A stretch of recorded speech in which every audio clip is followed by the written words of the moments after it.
இன்றைக்கி சனிக்கிழமை முடி வெட்டி சேவ் பண்ணணும்.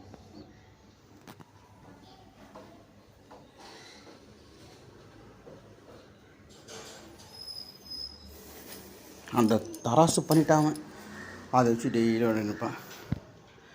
பெத்த மனசு சுத்தத்திலும் சுத்தமடா, இந்த பிள்ளை மனசு பித்தத்திலும் பித்தமடா, தெய்வம் அது தாய்க்கும் கீழதான், எந்த தாயவளோ சாமிக்கு. என்ன காலையில் பாய் எடுக்கல, தலைகாணி எடுக்கல, அதை வச்சு டிங்கு டிங்கு நாட்டின்னு எடுக்கிற. என்ன வித்துட்டுருக்க? என்ன விற்கிற?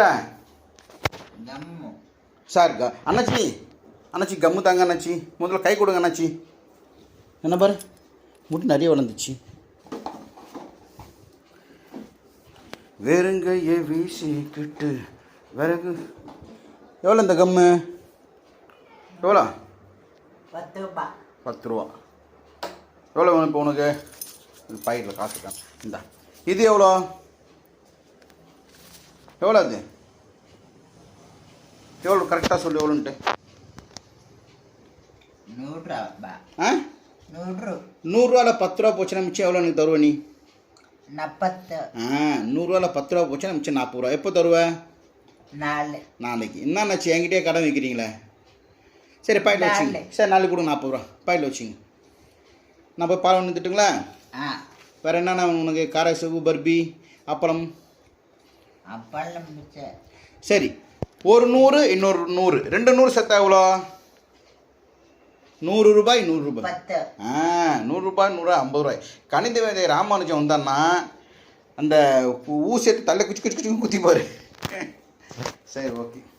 சூரிய ஒன்று நல்லா கரெக்டாக சொல்லணும். என்னடா பாயிட்ட போக மாட்டேங்குது, என்னதான் பண்ணுற வித்தியா?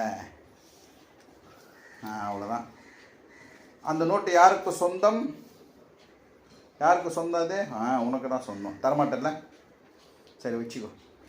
போயிட்டு கடையில் போயிட்டு ஒரு 4 இட்லி சாம்பார் வாங்கி பார்க்கலாம். இவங்ககிட்ட நிறைய பேர் சொல்லுவாங்க காசு இருந்தால் போதும், காசு இருந்தால் போதுன்ட்டு. இப்போ சூரியட்ட கோடிக்கான காசு இருக்குப்பா, அவனை போய் கடையில் போய் வாங்கிட்டு வர முடியுமா?